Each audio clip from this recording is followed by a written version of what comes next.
ಇಲ್ಲ, ಮೊದಲಿಂದನೂ ಕೂಡ ತಂದೆಯವರು ಅದನ್ನೇ ಹೇಳಿದರು.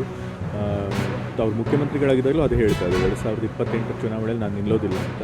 ಸೊ ಹಾಗಾಗಿ ಮೊದಲೇ ಅವ್ರು ತೀರ್ಮಾನ ಮಾಡಿದ್ದಾರೆ. ಅವ್ರ ತೀರ್ಮಾನಕ್ಕೆ ನಾವೆಲ್ಲರೂ ಗೌರವ ಕೊಡಬೇಕು. ಅವರು ಸಕ್ರಿಯ ರಾಜಕಾರಣದಲ್ಲಂತೂ ಇದ್ದೇ ಇರ್ತಾರೆ. ಚುನಾವಣಾ ರಾಜಕೀಯ ಬಿಟ್ಟರು ಕೂಡ ಸಕ್ರಿಯ ರಾಜಕಾರಣದಲ್ಲಿ ಇದ್ದೇ ಇರ್ತಾರೆ. ಯಾರು ಶೋಷಿತ ವರ್ಗದವರು ಇರ್ತಾರೆ, ಯಾರು ವಲ್ನರಬಲ್ ಇರ್ತಾರೆ, ಅಂಥವ್ರ ಪರವಾಗಿ ದನಿ ಎತ್ತುವಂಥ ಕೆಲಸ ಮಾಡಿಕೊಂಡೇ ಬರ್ತಾರೆ. ಸೊ ಹಾಗಾಗಿ ಅವ್ರು ಚುನಾವಣೆಯಲ್ಲಿ ನಿಲ್ಲದೇ ಹೋದರೂ ಕೂಡ ಅವ್ರ ಪರವಾಗಿ ನಿಂತಿರ್ತಾರೆ. ಈಗ ತಂದೆಯವರು ಒಂದ್ಸರಿ ತೀರ್ಮಾನ ತಗೊಂಡ್ರೆ ಗಟ್ಟಿಯಾಗಿ ಯಾರು ಕೂಡ ಅದನ್ನ ಬದಲಾಯಿಸೋಕ್ಕಾಗೋದಿಲ್ಲ. ಸೊ ಮತ್ತು ನಾನು ಕೂಡ ಒಬ್ಬ ಮಗ ಆಗಿ ತಂದೆಯವರು 80 ವರ್ಷ ಹತ್ರ ಬಂದಾಗ ಅವರು ಸ್ವಲ್ಪ ಆರೋಗ್ಯದ ಕಡೆ ಗಮನ ಕೊಡಲಿ, ಮತ್ತು ತಮ್ಮ ಕೆಲಸ ಅದು ಇದು ಅಂತ ಹೇಳಿ ಆರೋಗ್ಯ ನಿರ್ಲಕ್ಷ್ಯ ಮಾಡದೇ ಇರಲಿ ಅನ್ನೋ ಬಯಕೆ ನನಗೂ ಇರುತ್ತೆ. ಸೊ ಹಾಗಾಗಿ ನಾನು ಕೂಡ ಕನ್ವಿನ್ಸ್ ಮಾಡ್ತೀನಿ.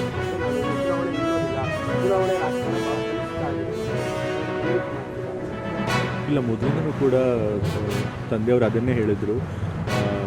ಅವ್ರು ಮುಖ್ಯಮಂತ್ರಿಗಳಾಗಿದ್ದಾಗಲೂ ಅದೇ ಹೇಳ್ತಾ ಇದ್ದಾರೆ, 2028 ಚುನಾವಣೆಯಲ್ಲಿ ನಾನು ನಿಲ್ಲೋದಿಲ್ಲ ಅಂತ. ಸೊ ಹಾಗಾಗಿ ಮೊದಲೇ ಅವ್ರು ತೀರ್ಮಾನ ಮಾಡಿದ್ದಾರೆ. ಅವ್ರ ತೀರ್ಮಾನಕ್ಕೆ ನಾವೆಲ್ಲರೂ ಗೌರವ ಕೊಡಬೇಕು. ಅವರು ಸಕ್ರಿಯ ರಾಜಕಾರಣದಲ್ಲಂತೂ ಇದ್ದೇ ಇರ್ತಾರೆ. ಚುನಾವಣಾ ರಾಜಕೀಯ ಬಿಟ್ಟರು ಕೂಡ ಸಕ್ರಿಯ ರಾಜಕಾರಣದಲ್ಲಿ ಇದ್ದೇ ಇರ್ತಾರೆ.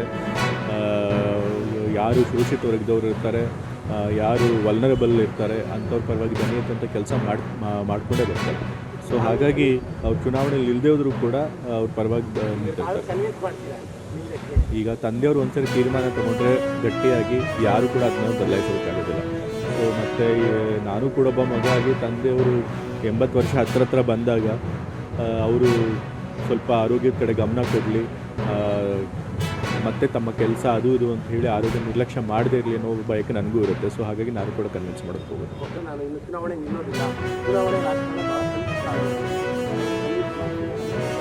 ಇಲ್ಲ, ಮೊದಲಿಂದನೂ ಕೂಡ ತಂದೆಯವರು ಅದನ್ನೇ ಹೇಳಿದರು.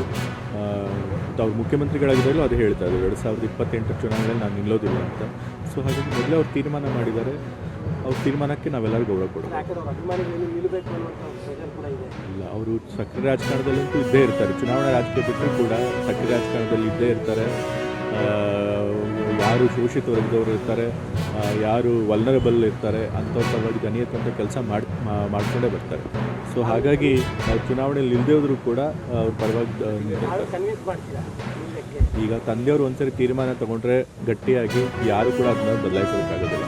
ಸೊ ಮತ್ತು ನಾನು ಕೂಡ ಒಬ್ಬ ಮಗ ಆಗಿ ತಂದೆಯವರು 80 ವರ್ಷ ಹತ್ರ ಬಂದಾಗ ಅವರು ಸ್ವಲ್ಪ ಆರೋಗ್ಯದ ಕಡೆ ಗಮನ ಕೊಡಲಿ, ಮತ್ತು ತಮ್ಮ ಕೆಲಸ ಅದು ಇದು ಅಂತ ಹೇಳಿ ಆರೋಗ್ಯ. ಈಗ ಹೆದರ್ತೀವಾ? ಈಗ ಹೆದರೋ ಪ್ರಶ್ನೆ ಇಲ್ಲ. ತಪ್ಪು ಮಾಡಿದವ್ರು ಹೆದರಬೇಕು.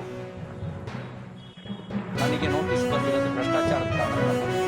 ಸತ್ಯ ಹೇಳಿದ್ದ, ಸತ್ಯ ಹೇಳಿದ್ದಕ್ಕೆ ನೋಟಿಸು 1000 ನೋಟಿಸ್ ಬಂದು ಸ್ವೀಕಾರ, 1000 ಕೇಸ್ ಆದರೂ ಸ್ವೀಕಾರ.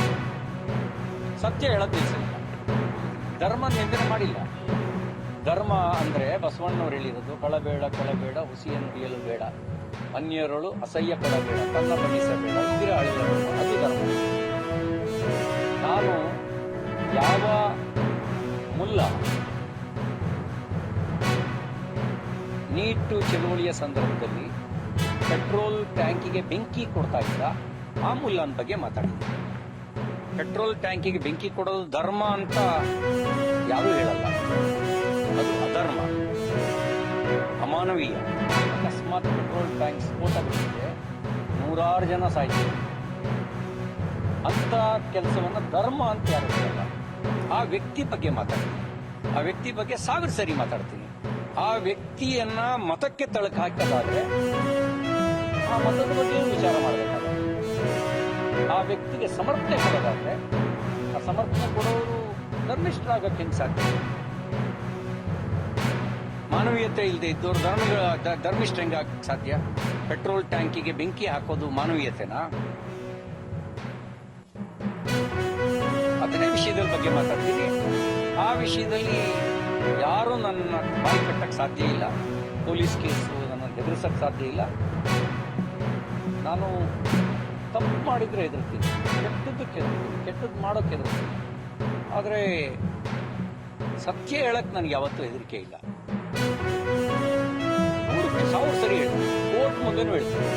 ನಾನೇನು ಹೇಳಿದ್ದೀನಿ, ನನ್ನ ಜೀವನದಲ್ಲಿ ಮುಂದಿಟ್ಟು ಹೆಜ್ಜೆಯನ್ನು ಮುಂದಿಟ್ಟು ನನ್ನ ಜೀವನದಲ್ಲೇ ಅಭ್ಯಾಸ ಇದೆ.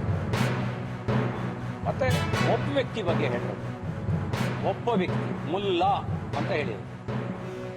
ಯಾವ ಮುಲ್ಲಾ? ದೆಹಲಿಯಲ್ಲಿ ನೀಟ್ ಚಳುವಳಿಯ ಸಂದರ್ಭದಲ್ಲಿ ಪೆಟ್ರೋಲ್ ಟ್ಯಾಂಕ್ ಬೆಂಕಿ ಹಾಕಿರೋ ಮುಲ್ಲಾ. ಅವ್ರನ್ನ ಸಮರ್ಥನೆ ಮಾಡೋಕ್ಕೆ ಯಾರ್ಯಾರು ಬರ್ತಾರೆ ಅವರೆಲ್ಲರೂ ಪಾಪಿಗಳು, ಅಧರ್ಮಿಗಳು. ಹೌದು. ನಿಮಗೆ ನೀಟ್ ಪರೀಕ್ಷೆಗೆ ಸಂಬಂಧಿಸಿದಂಥ ಚಳುವಳಿಯಲ್ಲಿ ಅಂದರೆ ನನಗಿರೋ ಮಾಹಿತಿ. ನಾನು ಆ ಮುಲ್ಲಾನ್ ಕುರಿತೇ ಮಾತಾಡ್ತೀನಿ. ಎರಡನೇದು, ನಮ್ಮ ಸೈನಿಕರಿಗೆ ಏನಂದಿದ್ದಾರೆ ಅಂತ ವಿಡಿಯೋ ತೋರಿಸ್ಬೇಕಾ? ಪ್ರಧಾನಮಂತ್ರಿಗಳಿಗೆ ಏನಂದಿದ್ದಾರೆ ಅಂತ ತೋರಿಸ್ಬೇಕಾ?